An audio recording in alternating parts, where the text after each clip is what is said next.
Is there someone else? Okay, I'm just gonna ask this question. One of the suttas has the wonders of other sects in it, and they describe a very similar path. And I believe in the other sutta, the Buddha describes Sariputta and his journey through different stages of meditation. And so in the first sutta, again, the Buddha mentions that this path is really a bit different than just these stages of meditation. But then again, to me it seemed like in the second sutta, all he mentioned as the complete path was those stages of meditation. Or am I just forgetting a bit of the sutta or something? I'm not sure. Okay, just to clarify, you're talking about the Anupada Sutta? Yes. Okay. Yeah. And what is the other sutta you're talking about?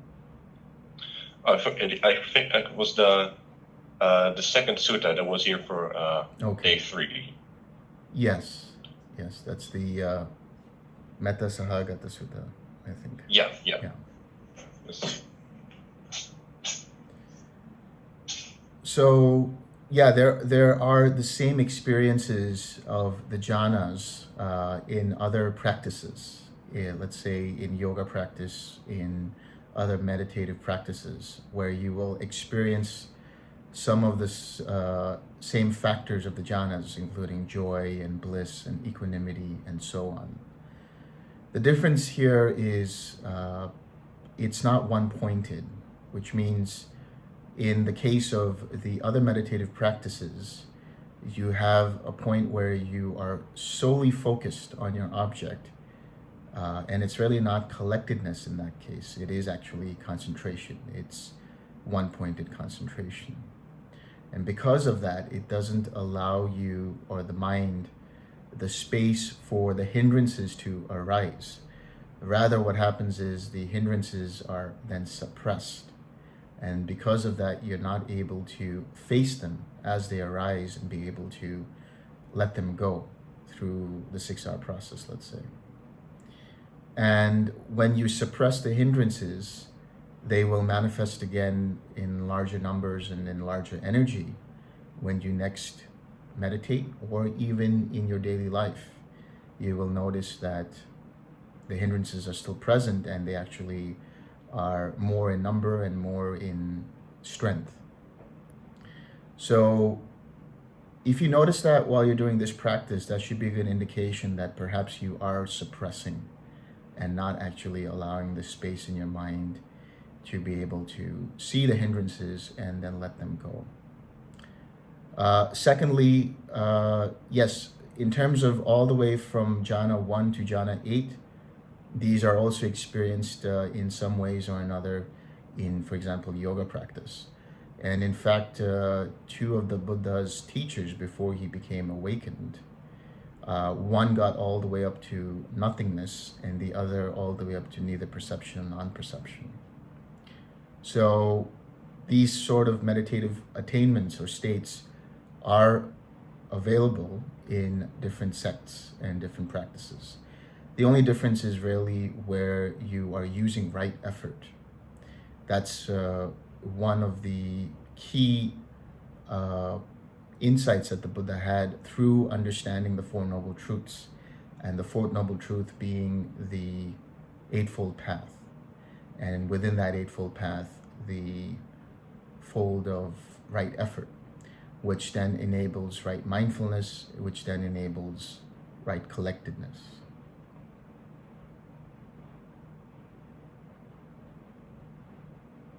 Thank you.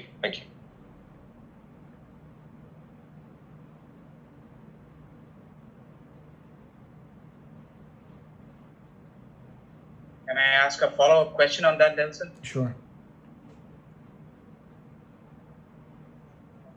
So if the Buddha had actually practiced these meditative states for say 5 to 6 years before he got awakened under the Bodhi tree, I suppose this memory of him having this blissful experience while he was very young was pivotal to understanding that maybe he should approach the jhanas in a different way. So I'm just curious, what are the other ways of, in for example, the yoga literature or the other samadhi practices in Hindu religion? What would be their object of meditation in order to reach, say, for example, the arupa jhanas?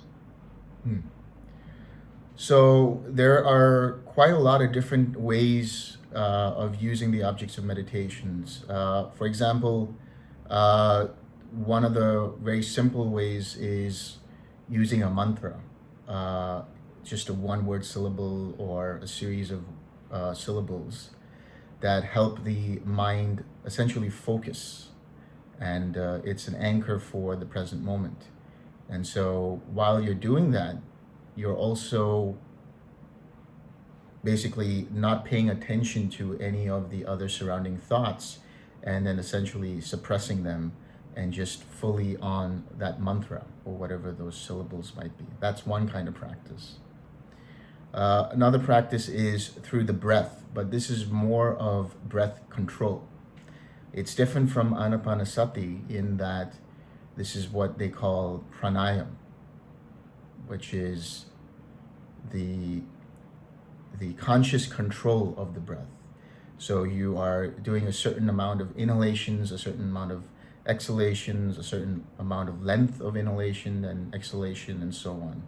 And this generally does calm the mind and calm the body, but then to the extent that you keep doing it, once you come out of it, it doesn't really transform the mind. It doesn't actually give any sort of a shift, a permanent shift, because the mind uses or depends upon the breath or those breathing practices to come into that calm state of mind without any sort of insights arising. In regards to the arupa jhanas, they happen, for example, in yoga practice, they can happen through the mantra, because at a certain point, all that happens is you start to lose sensation of the body, and once you start losing sensation of the body, you start losing sensory inputs, meaning you start losing the awareness of the sensory experiences around you. And so now you're starting to get into the realm of the arupa jhanas. And then eventually what happens is you have this perspective of what they call the Atma or the Brahman. That's really the idea that the soul and the universe are one and the same, if you were to talk about it in the yoga or Hindu perspective. And so that's really going into the territory of infinite space, and then the idea of an eternal consciousness that is all pervasive, and so on and so forth. And these can be experienced in one-pointed jhanas as well, where there is that perception of infinite space, and then one is basically one with space, one with the universe, and so on and so forth. But that is just a limitation, because all of those experiences are dependent upon the mind and mental states. As soon as you let go of those mental states, those insights as well, and that understanding as well, also goes away. So essentially, you might have the idea that you are one with the universe, but that doesn't really translate into anything that's tangible or anything that's transformative in the long term.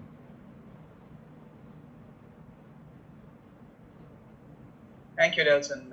Good to know the other practices, because it has to focus on what is good for us. Yeah.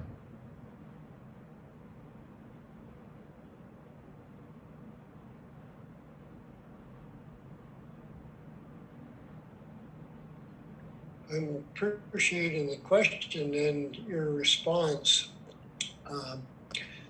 which was this practice gives us space for the disturbances to arise, the disturbances that are carried in their mind, where in comparison to the others, where that is being suppressed.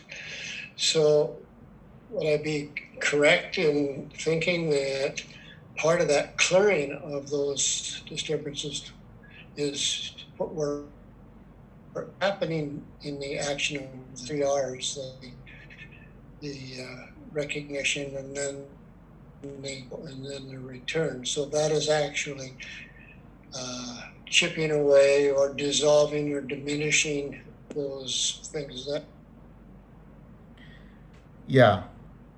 As I said, sorry, were you finished with the question? Because you kind of cut off for a moment. Okay, good. As I was saying, the 6 R's are really coming from the 4 right efforts. So what that does is it really does recondition the mind. And that translates into your choices that you have in daily living. So when you're able to apply mindfulness towards your daily living, you're able to see where your mind is in any given moment and be able to understand if there are unwholesome states arising in reaction to what is occurring. So once you see that, you're able to then apply the 4 right efforts, or the 6 R's as you understand them, to be able to let go of those unwholesome states and then come back to a more balanced state of mind, or a more wholesome state of mind.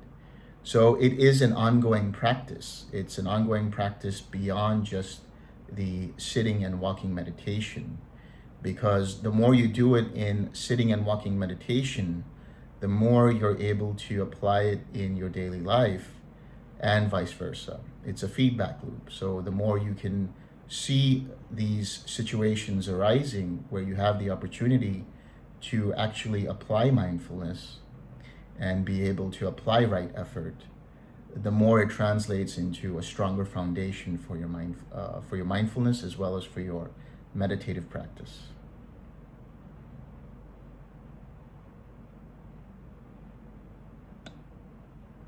Thank you.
Yeah, Delson.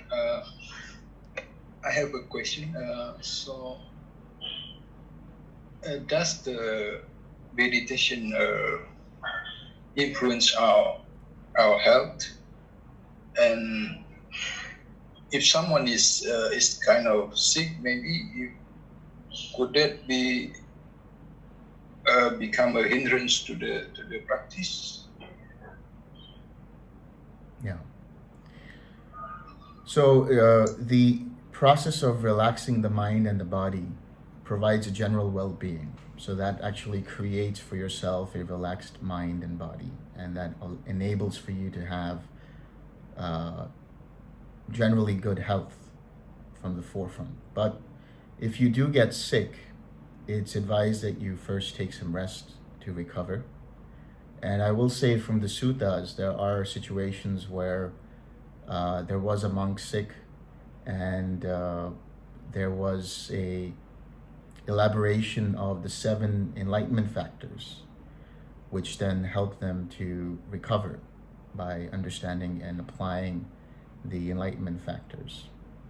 In fact, there's, I think, another sutta where the Buddha is also sick, and somebody then gives an elaboration of the 7 enlightenment factors, and by using that, he then recovers from his sickness.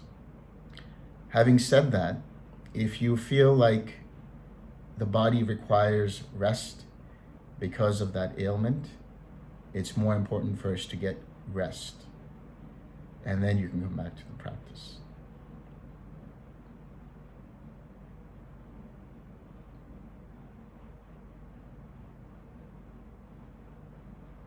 Some people say that, like when we are in samadhi, they said that we heal ourselves. Isn't it happening? When we are in samadhi, meaning when you are in jhana. Yes. Yeah.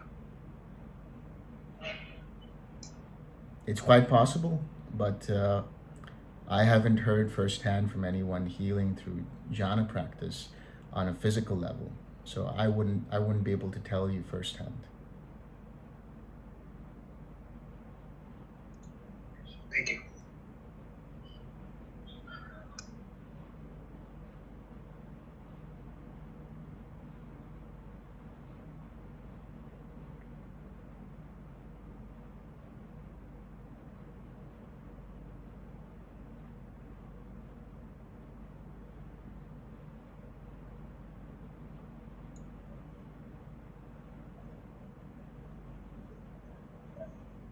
Delson, this is somewhat of a question that is circulating in the TWIM group, the WhatsApp group. And there was a discussion between Bhante Damadavesi, Sister Kema, and others in that group. The question put forward was, when someone is listening to a discourse and they become enlightened, the first path at least they have reached, do they actually experience cessation, or is it possible to enter the first path and even the second path without actually experiencing cessation? It is possible to experience the first path, the second path, the third path, the fourth path without cessation. There's Wow. evidence of it in the suttas where, for example, you have Bhaya in the Bhaya Sutta, where he, upon listening to the Buddha, he releases all the fetters and taints and becomes an arahat. Of course, you would require quite deep understanding and deep reflection and deep mindfulness to be able to do something like that. In the case of, for example, the very first sermon, which is the elaboration of the Four Noble Truths, you have Kondonya, who basically entered the stream, who attained stream entry just upon listening to the Buddha talk about the Four Noble Truths. In the sermon right after that, which is the Anatalakkhana Sutta, you have all 5, the very first 5 disciples listening to the Buddha, and upon reflection of what the Buddha was saying, they released all the fetters and taints and became arahats.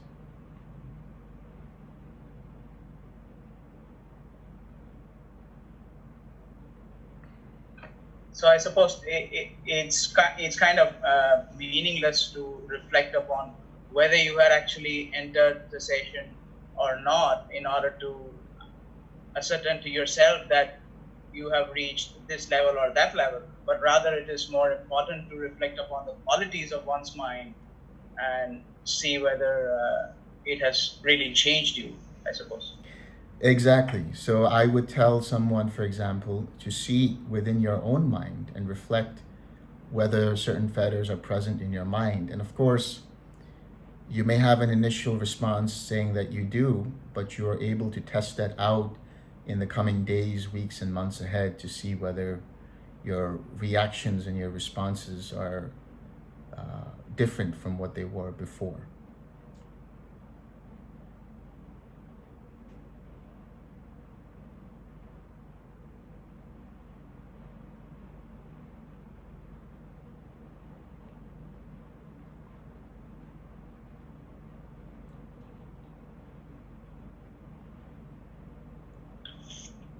I have a question about taking the meditation with you in, let's say, times when you work, and of course you get concentrated on certain tasks. Is it good enough to try to bring the relaxed step in and to physically smile when it's difficult to also get the object of meditation in? Or would you say, maybe try something different in that case? What do you think? I would say, generally speaking, it's always a good idea to relax, whatever it is that you might be doing. So even if you have a task, or maybe you're multitasking, or whatever your work may be, for example, it's important to keep a relaxed state of mind. That is more effective and more efficient for your thought process. And obviously, when you start to feel tired or when you start to feel overworked, it's important to take maybe even a couple of minutes of break to just release the tension in the body, release the craving that might have arisen in response to the work that's there. And a smile generally helps. A smile always helps. Okay, thanks.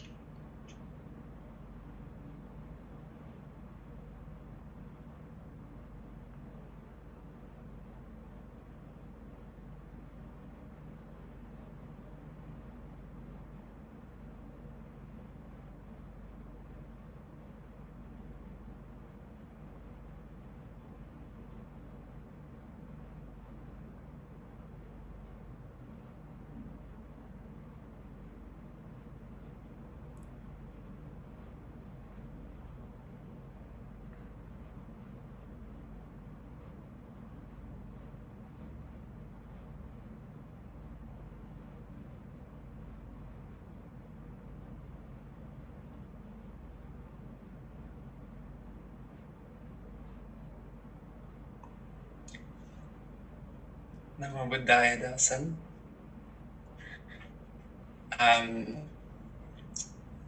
Many people say that the Buddha didn't teach smiling, but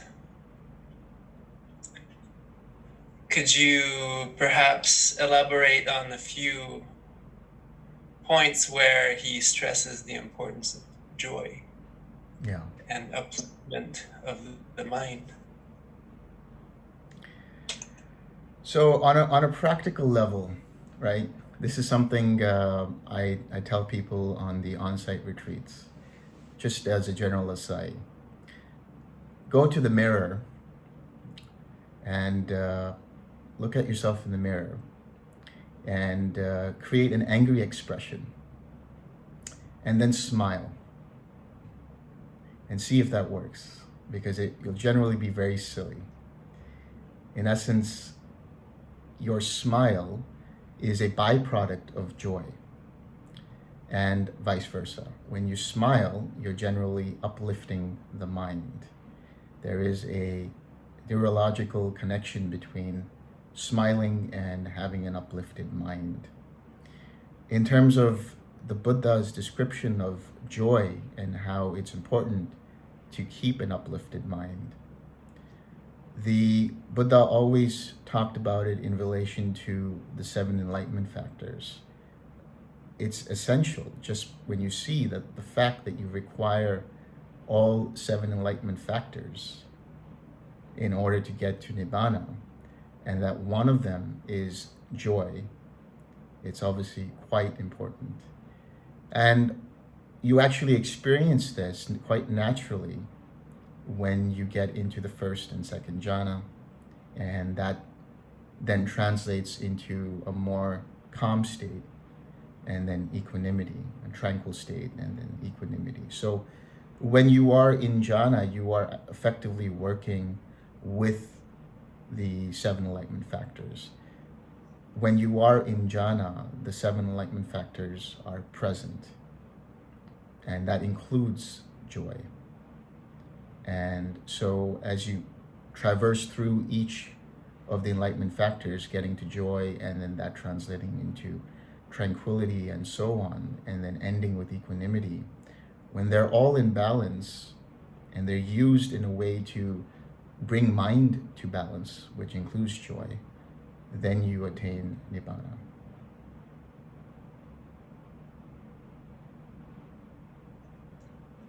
Sadhu, sadhu, sadhu. Thank you. And thank you for your talk. That was a pretty good unpacking of Paticca Samuppada and in all its ways. So that was very good talk. Thank you. Thank you.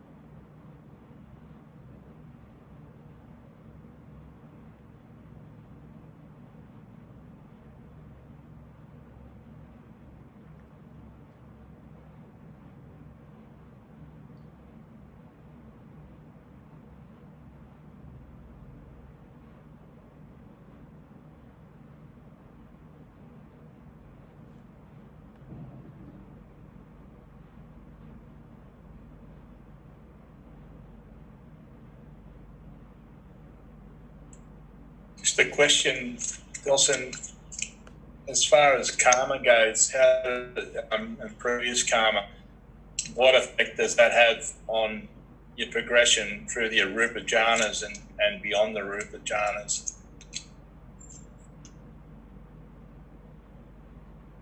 So the thing about karma is it's always in motion. Even for an arahat, it's always in motion, whether you are in jhana or not in jhana. But what's important to understand is actually when you are in a state of jhana, you are actually not experiencing karma. The karma arises in the way of thought, action, and speech in terms of the active sense of the word. And the passive sense of the word are the effects of that karma, which can come in the form of thoughts. And those thoughts can be disturbances or hindrances that arise in the practice. So that means that whenever you are actually using the four right efforts, or the 6 R's, you are effectively working with karma in that moment.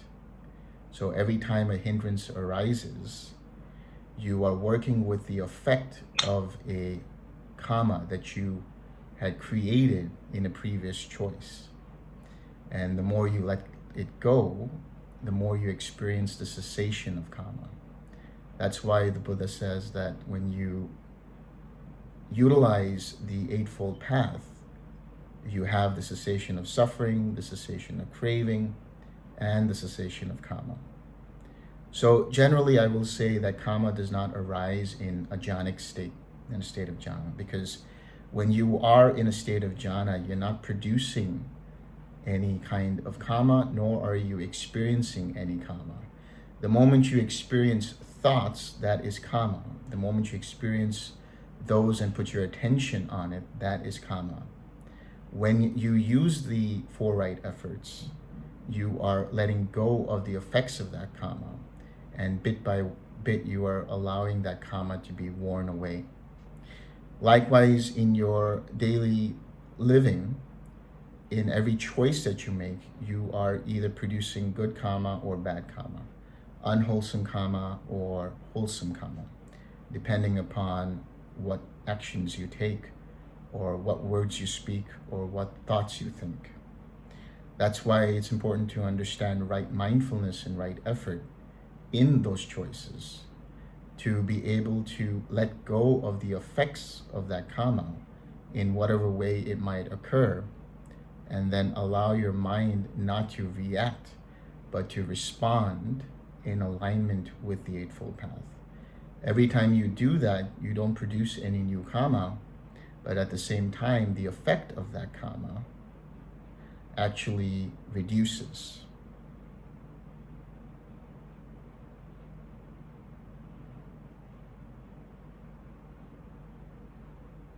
Thank you.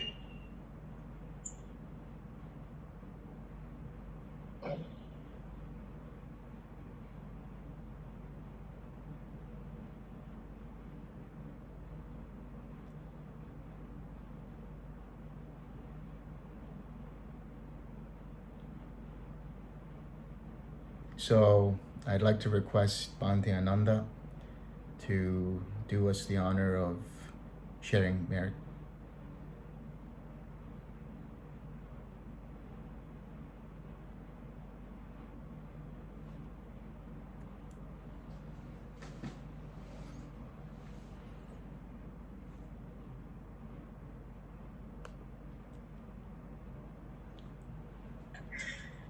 I'll unmute myself. That would be better. May suffering ones be suffering free, and the fear-struck fearless be. May the grieving shed all grief, and may all beings find relief. May all beings share this merit that we have thus acquired for the acquisition of all kinds of happiness. May beings inhabiting space and earth, devas and nagas of mighty powers, share this merit of ours. May they long protect the Buddha's dispensation. Sadhu, sadhu, sadhu.